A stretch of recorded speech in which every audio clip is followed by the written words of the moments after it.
నమస్తే, మనతో పాటు ఎమ్మెల్సీ బల్మూరు వెంకట ఉన్నారు. ఒకసారి మాట్లాడదాం.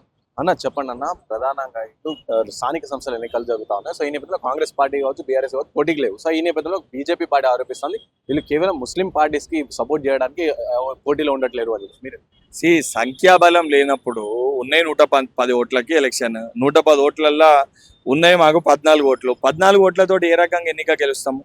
మరి ఎవరైతే ఈరోజు భారతీయ జనతా పార్టీ ఆరోపిస్తుందో వారికి సూటిగా నేను ప్రశ్న వేయదలుచుకున్నా.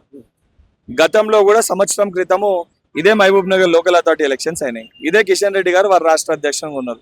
మరి ఆ రోజు అక్కడ మీకు 100కి పై చిలుకు ఓట్లు ఉన్నాయి. మరి ఎందుకు ఆ రోజు భారతీయ జనతా పార్టీ ఆడ క్యాండిడేట్ పెట్టలేదు? అంటే అక్కడ బీఆర్ఎస్ పార్టీకి మీరు సపోర్ట్ చేసారా? అక్కడ బీఆర్ఎస్ పార్టీకి మీరు ఓట్లు వేసారా? ముందు దానిపైన వారికి స్పష్టత ఇస్తే దీనిపైన నేను వారికి స్పష్టత ఇస్తా. అంటే ప్రధానంగా ఇటు చూసుకుంటే ఇది ప్రజాస్వామ్యబద్ధం కాదు అని చెప్పి ఈటల రాజేందర్ గారు కూడా చెప్తున్నారు. అంటే ప్రజాస్వామ్యంలో కంపల్సరీ ఓటు హక్కు వినియోగించుకోవాలి, అలాంటిది మీరు ఎందుకు ఓటు వేయట్లేదు అండ్ ఓట్లకు కూడా దూరంగా ఉన్నారని చెప్పి ప్రకటించారు. సో ఈ నేపథ్యం ఎందుకు అని చెప్పేసి అడుగుతారు. అంటే ఈ రోజు వారి ఉద్దేశము, వారు మాట్లాడే మాటలకి వారికైనా ఆలోచన నుండి వారు మాట్లాడుతుర్రా? ఇదే సంబంధించి ఈటల రాజేందర్ గారు వారు గతంలో బీఆర్ఎస్ పార్టీలో ఉన్నప్పుడు కంబైన్డ్ ఆంధ్రప్రదేశ్ స్టేట్ లో మరి బీఆర్ఎస్ పార్టీ కూడా చాలా స్థానాల్లో కనీసం అభ్యర్థులను పెట్టలే. ఒక పార్టీగా మీరు ఒక పార్టీగా ఆవిర్భవించినప్పుడు, ఒక పార్టీని స్థాపించినప్పుడు ప్రతి ఎన్నికల్లో పోటీ చేయాలనేది మీ నినాదం. అయితే మీరు బీఆర్ఎస్ పార్టీలో ఉన్నప్పుడు కూడా చాలా జాగాలో మీరు పోటీ చేయలేదు. అండ్ భారతీయ జనతా పార్టీలో మీరు చేరినాక కూడా మహబూబ్ నగర్ లోకల్ ఎమ్మెల్సీ ఎలక్షన్స్లో మీరు పోటీకి దూరంగా ఉన్నారు. మరి దానికి ఏం సమాధానం చెప్తారు? ఈరోజు ఓటు హక్కు వినియోగించుకోకపోతే మీరు తప్పు లేదు, మీకు ఓటేస్తేనే నిజంగా మీకు హిందువుల పట్ల చిత్తశుద్ధి ఉంటే మీ 11 ఏళ్ల పరిపాలనలో తెలంగాణ రాష్ట్రంలో కానీ హైదరాబాద్ పరిధిలో ఉన్న మా హిందూ సోదరుల కోసం మీరు ఏం చేశారు? కొండగట్టు అంజన్న, వాళ్ళు అడిగేదానికే చెప్తున్నా, కొండగట్టు అంజన్నకి ఎన్ని నిధులు ఇచ్చినావు?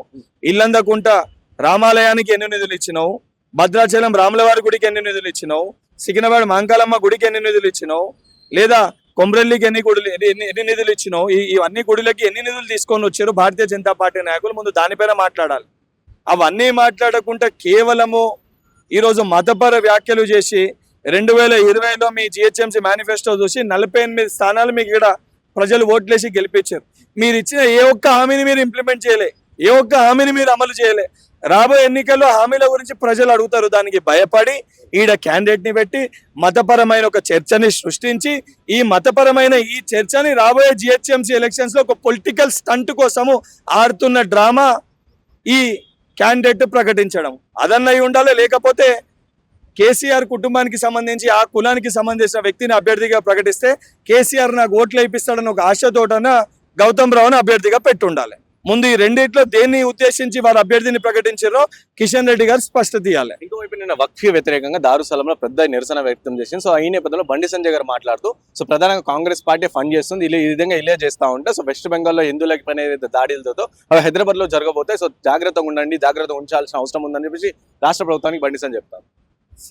వాళ్ళు మాట్లాడేది కూడా ఈరోజు హిందువులకి భగవద్గీత, ముస్లింలకి ఖురాన్, క్రిస్టియన్స్కి బైబిల్.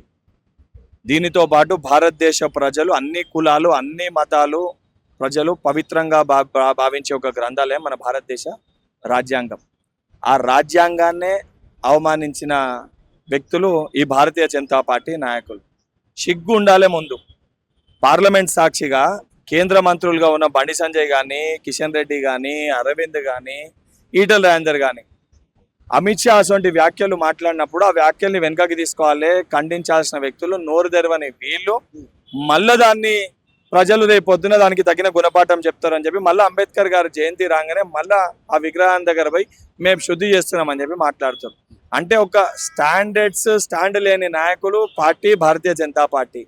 ఈరోజు రాజ్యాంగాన్ని గౌరవించి భారతీయులందరూ కూడా అన్నదమ్ముల లెక్క కలిసిమెలిసి ఉండాలి, ఒక కుటుంబ సభ్యుల లెక్క ఉండాలని చెప్పి భారతదేశంలో ప్రతి గ్రామంలో ఉండే ఒక సాంస్కృతి సాంప్రదాయాల్ని భారతదేశ వ్యాప్తంగా వ్యాపింపజేసి ఆ రకమైన సాంస్కృతి సాంప్రదాయాల్ని పాటించాలని ఒక విధి విధానాలు కలిగిన పార్టీ కాంగ్రెస్ పార్టీ. ఇంకోవైపు ఇటు గ్రూప్స్ కి సంబంధించి ప్రధానంగా గ్రూప్స్ లో చాలా వరకు అవకతవకలు జరిగినాయి, కంప్లీట్ గా గ్రూప్స్ ఎగ్జామ్ ని రద్దు చేయాలని చెప్పేసి కూడా కొంతమంది ఆరోపిస్తారు. సో మీరేం చెప్పారు? దేనికి తప్పులు జరిగినాయి, ఏం తప్పులు జరిగినాయి? ఏమన్నా తప్పులు జరిగితే న్యాయపరంగా దాదాపు అడుగడుగున విద్యార్థులను రెచ్చగొట్టి ఇష్టం ఉన్నట్టు కేసులు వేయించి ప్రతి అడుగున కూడా గ్రూప్ 1 పరీక్షను ఆపే ప్రయత్నం బీఆర్ఎస్ పార్టీ బీజేపీ పార్టీ నాయకులు ఇద్దరు కూడా చేశారు. ప్రతి అడుగున కూడా హైకోర్టు సింగిల్ బెంచ్ కానీ డివిజనల్ బెంచ్ కానీ సుప్రీంకోర్టు కానీ ప్రతిసారి మొట్టికాయలు వేస్తూనే వచ్చింది. నిజంగా ఏమైనా ఆధారాలు ఉంటే ఆరోపణలు వేరే, ఆధారాలు వేరే. ఆధారాలు ఉంటే ఆధారాలతో వస్తే 100% దాన్ని ముఖ్యమంత్రి గారి దృష్టికి తీసుకొని వెళ్ళి తప్పనిసరిగా ఆ రకంగా గవర్నమెంట్ రియాక్ట్ అవుతుంది.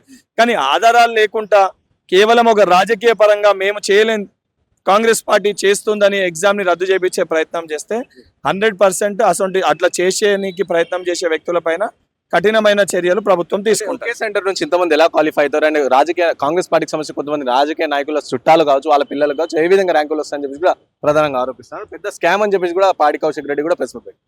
సో టీజీపీఎస్సీ ఫుల్ ఫామ్ తెలియని వ్యక్తి పాడి కౌశిక్ రెడ్డి. ఆయనకి ప్రిలిమ్స్ ఏందో మెయిన్స్ ఏందో తెలియదు. వాడు ప్రిలిమ్స్ అనే పదం చదవడానికి కింద పేపర్లో రాసి చూసుకొని చదివే పరిస్థితి కౌశిక్ రెడ్డిది. ఈ రోజు క్వాలిఫై అయ్యే వ్యక్తులలో ఎవరైనా బీఆర్ఎస్ పార్టీయా లేదా కేసీఆర్ తోటి ఫోటో దిగిన వ్యక్తి ఉంటే కేసీఆర్ వాళ్ళకి ఉద్యోగం చూపించినట్ట.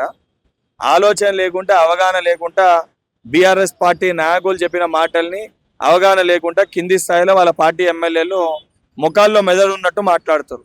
నిజంగా ఏమన్నా ఆధారాలు ఉంటే మీకు న్యాయ పరంగా మీరు గతంలో మేము ఏ రకంగా అయితే పోరాటం చేసినాం, న్యాయపరంగా కోర్టులో ఆధారాలని ప్రవేశపెడితే కోర్టే నిర్ధారిస్తుంది ఏది కరెక్టో ఏది రాంగో.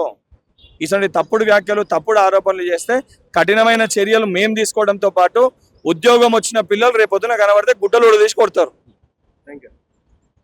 సో విన్నారు కదా బల్మూరు వెంకట్ గారు చెప్తున్న పరిస్థితి. సో ప్రధానంగా కూడా గ్రూప్ సంబంధించి ఏవైతే ఆరోపణలు చేస్తాయో ఆరోపణలుగా ఆధారాలు ఉంటే తీసుకున్నాను, నా దగ్గర తీసుకుని స్వయంగా నేనే వెళ్ళి రేవంత్ రెడ్డికి చూపించి దీనిపై మాట్లాడతా అని చెప్పి చెప్తాను. ఇంకోటి ఇవన్నీ కేవలం బీఆర్ఎస్ పార్టీ చేస్తున్న ఆరోపణలు మాత్రం, వాళ్ళకి కుట్రలు మాత్రం అని చెప్పి బల్మూరు వెంకట్ గారు చెప్తాను. ఇంకా లోకల్ బాడీకి సంబంధించి ఎలక్షన్స్ విధానం. సో మహబూబ్ నగర్ లో మీ బీజేపీ పార్టీ ఎందుకు పోటీ చేయలేదు, దానికి సమాధానం ఇవ్వాలని చెప్పేసి బీజేపీ పార్టీని బల్మూరు వెంకట్ గారు డిమాండ్ చేస్తున్న పరిస్థితి. 100% సాయితో రాణా ప్రతాప్, హైదరాబాద్.